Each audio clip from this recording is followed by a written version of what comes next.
అన్న నేను 2004లో వచ్చిన నా సినిమా ఇండస్ట్రీకి ఏదో ఒక క్యారెక్టర్ దొరుకుతుందని ఏ క్యారెక్టర్ దొరకలేదు. బిగ్ బాస్ లో పోతే బిగ్ బాస్ ద్వారా అన్న మనకి ఏదో ఒక చిన్న క్యారెక్టర్ వస్తుందని ఆశతోటి పెట్టుకున్నాం. సో వచ్చే 2004 నుంచి ఇప్పుడు ఏం చేయలేదన్నా. హనుమాన్ సినిమాలో ఒక చిన్న క్యారెక్టర్ వచ్చిందన్న. హనుమాన్ సినిమాలో ఒక చిన్న క్యారెక్టర్ వచ్చిందన్న డైరెక్టర్ గారు. సినిమా రిలీజ్ అవుతుంది అదేనా? హనుమాన్ సినిమాలో ఒక చిన్న క్యారెక్టర్ ఆంజనేయ సాయం వల్ల ఇప్పుడు హనుమాన్ సినిమా యాక్ట్ చేశారా మీరు? ఆటో సెల్ఫీ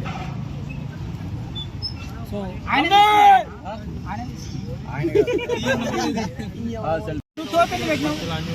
హెయిర్ ఎక్కువ ఉంది, నాకు నచ్చలే. నువ్వు కళ్ళతో పైన బ్యాగ్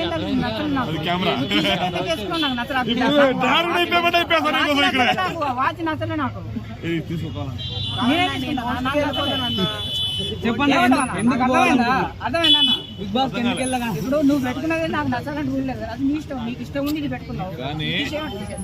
సరే నువ్వు అది పెట్టుకోగానే ట్యాగ్ పెట్టుకోగానే మినిమం డిగ్రీ తీసేయండి. ఎందుకంటే చదువుకోని చేస్తున్నాడు కాబట్టి అంటే ఆయన కూడా వెళ్ళాలి కదని ఆయన తాపత్రయం ఆయనకు ఉందన్నమాట. ఇప్పుడు ఏంటంటే ఆయన టాలెంట్ను గుర్తించి మీరు ఖచ్చితంగా సపోర్ట్ చేయండి.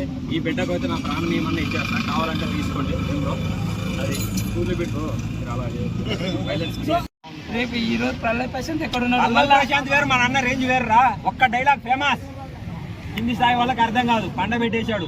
అలా ఉంటుంది మన అన్నతోటి. నేను పల్ల ప్రశాంత్తో పోల్చుకుంటున్నావు. అన్న మల్టీ స్టార్ అంటే ఏంది? ఏం bro, serial, acting, climax, emotion అన్ని కలిపి రొమాన్స్ గా చేస్తారా? కూలి బిడ్డ అంటే కూలి చేసే బిడ్డ. గెలిచిన రోజు చూడండి ఏడ్చాడు.